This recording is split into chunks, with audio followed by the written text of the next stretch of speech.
Hey, what's up? This is Elias from the band Nonpoint. You're listening to So Fucking Cool Magazine. Alright. So Fucking Cool here with Elias from Nonpoint. How you doing, man? How you doing, brother? How's the tour going? It's going great. It's actually double duty for you, right? What do you mean?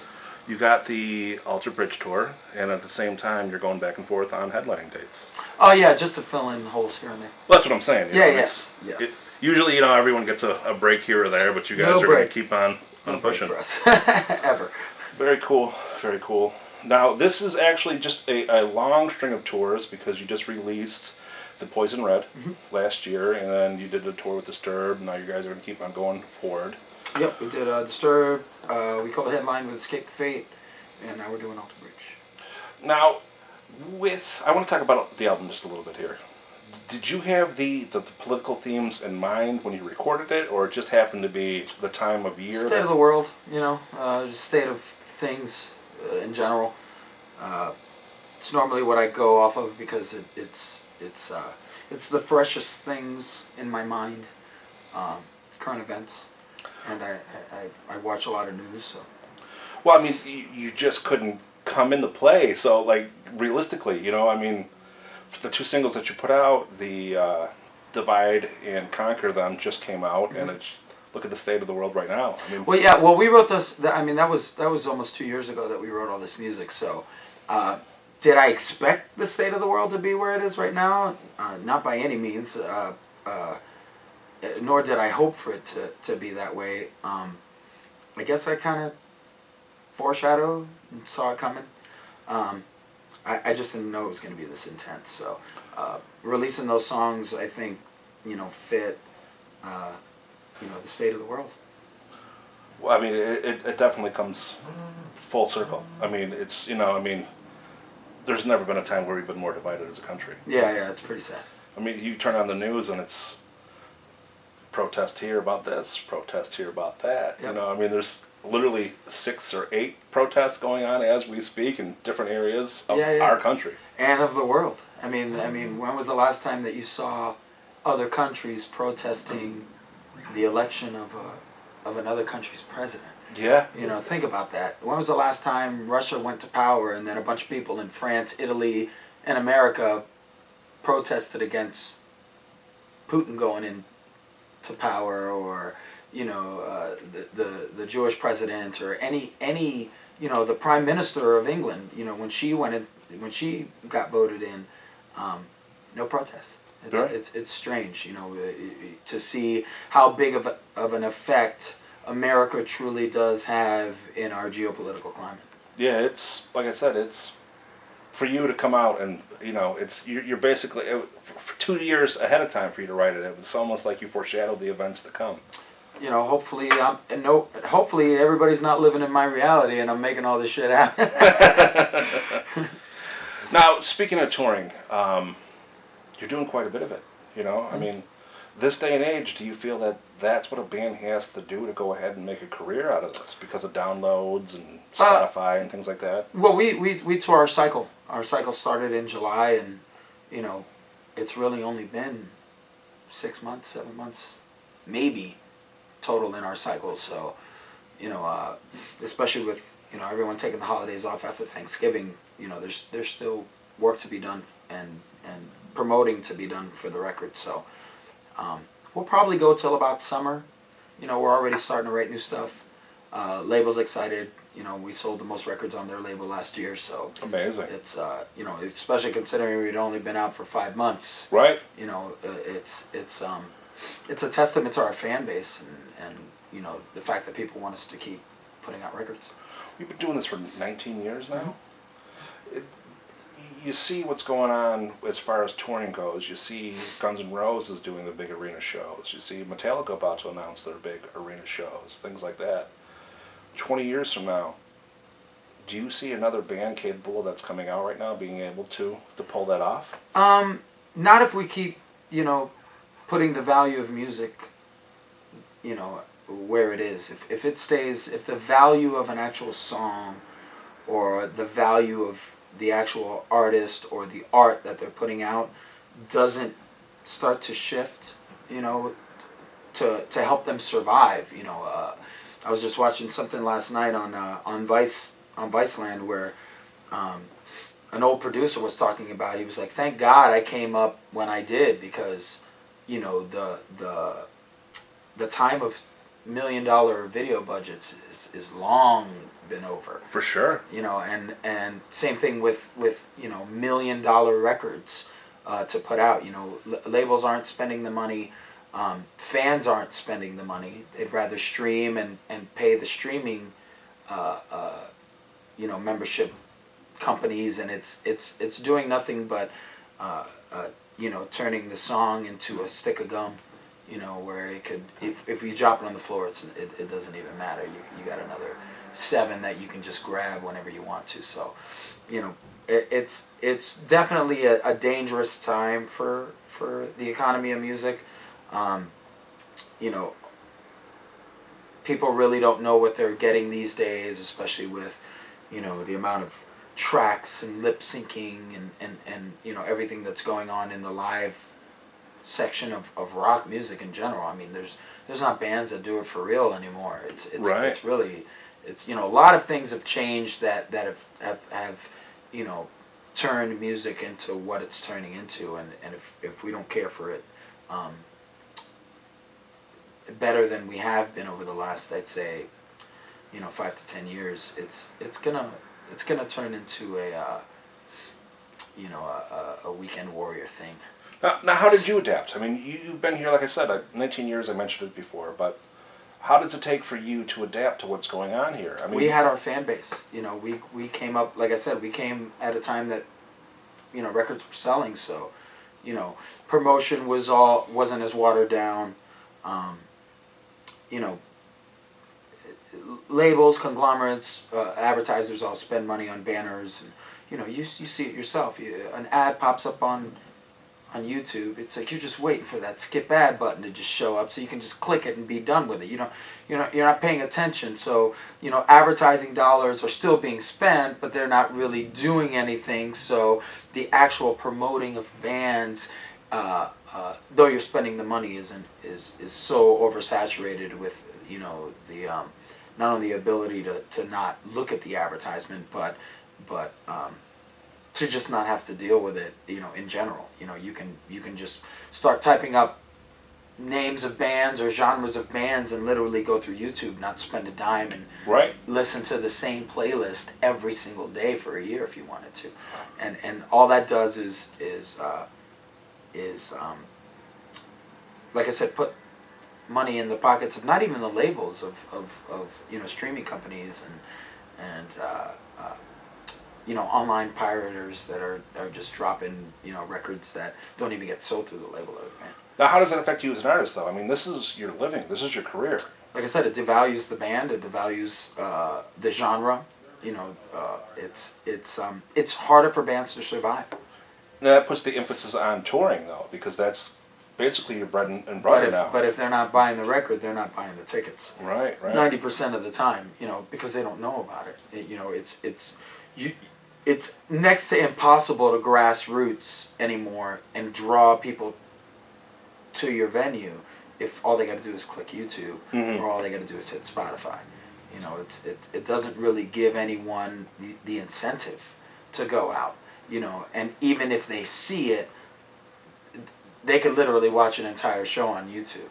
Yeah, but I mean, 9 times out of 10, it's going to be from some jerk off on a phone with, you know what I mean? Doesn't matter. It's the experience. It's the live experience, and getting at least that jazz of going, all right, there they are in their element in person.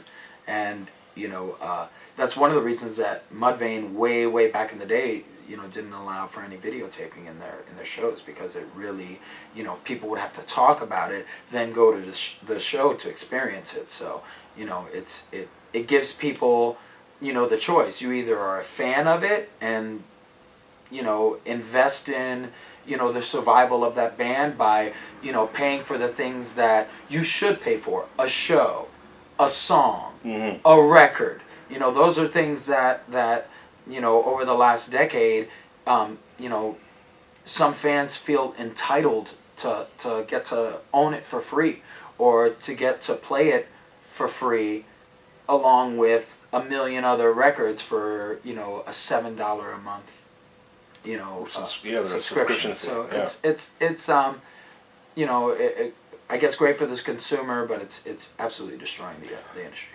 Do you feel that's the reason why the artists are starting to do more of the meet and greet packages? Because it's a little bit, you know, I mean, like I said, this is the job. You know It has to be. I mean, that's the only other way, you know, to supplement any kind of income, because, you know, at the end of the day, I still have a home and a family and a child and a wife and Right. everything that I support back home. So, you know, it's not only am I sacrificing by being away, but I'm also sacrificing dollars because people are able to get it and see it for free. Now, for you who see this firsthand for the meet and greet package, do you see fans going ahead because the ticket's not included? Do they opt for one instead of the other? Do you notice that? No, they normally do both. You know, and if giving them the experience of getting right up close and personal and seeing us somewhere like our bus or something is gonna you know, incentivize them to come into the venue Right. to see the show, then, you know, hey, I'll definitely get up close and personal. Do you have any thoughts for fans that are coming out for the meet and greet and how to act properly?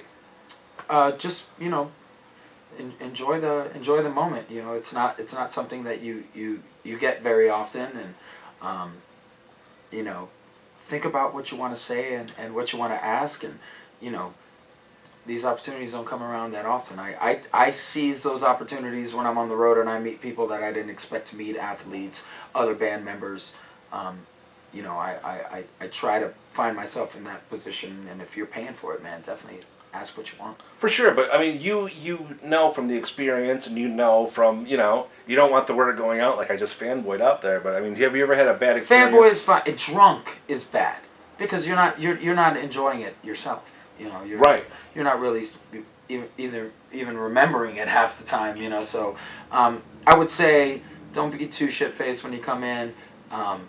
You know, we have a drink every once in a while. We're not huge partiers. We do it on days off when we have the time and, you know, the energy for it. But, you know, go home with an experience. Have you ever had a bad experience yourself? With fans on the bus? No, not really. You know, like I said, one guy was really, really, really drunk and barely got through it. But outside of that, it's you know, it's all love. Cool. Now speaking of the touring aspect of things and record labels and things like that, what do you think about the hologram aspect of what's going on nowadays? I mean, this weekend, the 2nd, Ronnie James Dio is going to make his big United States hologram debut. It's kind of like what casinos are doing with live bands.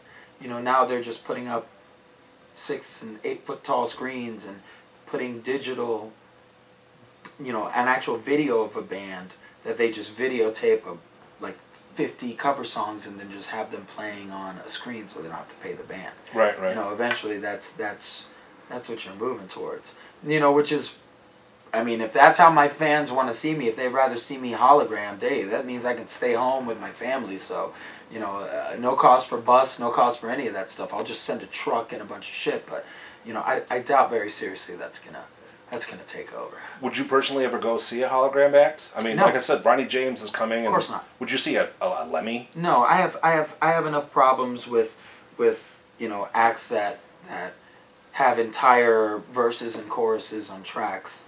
You know, if I wanted to pay to hear you sing over your CD, you know, I wouldn't have paid. Right. So that's my main thing, is have a little fucking pride and a little self-worth in what you do for a living. To get up there and do it for real. For and sure. if you can't, pack the fuck up and go the fuck home. Definitely. 100% on that.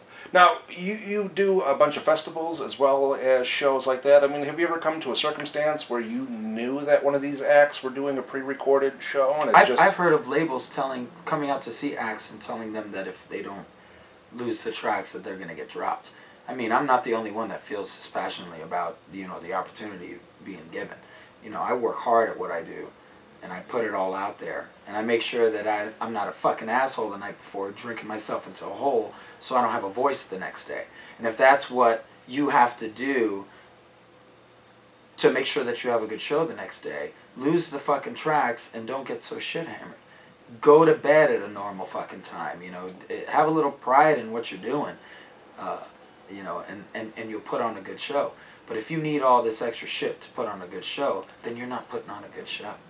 Now, you're speaking so adamantly about this topic. I mean, has there been a situation where you've been with a band that's on tour? Or? Oh, I've heard it. I've heard them. I've heard tracks go down, and hearing the audience, and you know, just watching new upcoming bands and new fans of the genre watching a band thinking that they're perfect, and hearing this perfection that isn't who or what they are, and watching, you know, those same people come off stage and then go straight into the dressing room and do 4 lines of fucking blow and drink a bottle of fucking Jack and stay up till 10 o'clock the next morning.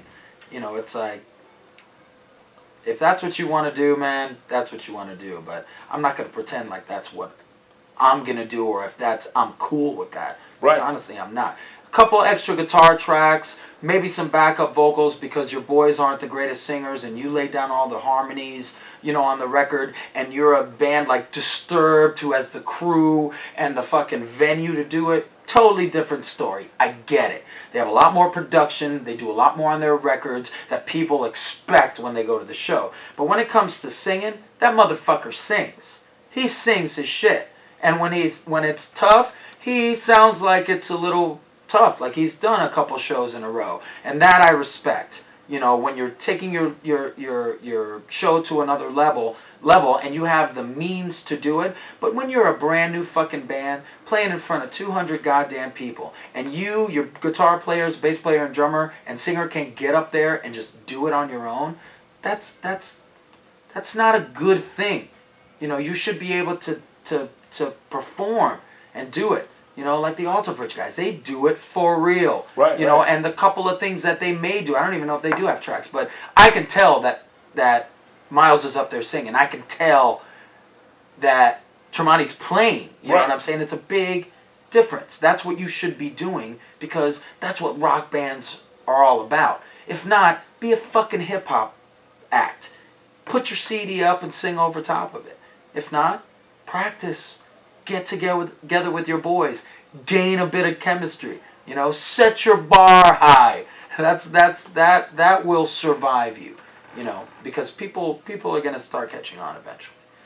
Now, things like that, it just makes me think, like, I fear for the future of music. You know what I mean? I mean, like, I can't see there going to be the next Ozzy, the next Axl, the next... Well, there's bands that are doing it for real, that are keeping, you know, the genre honest.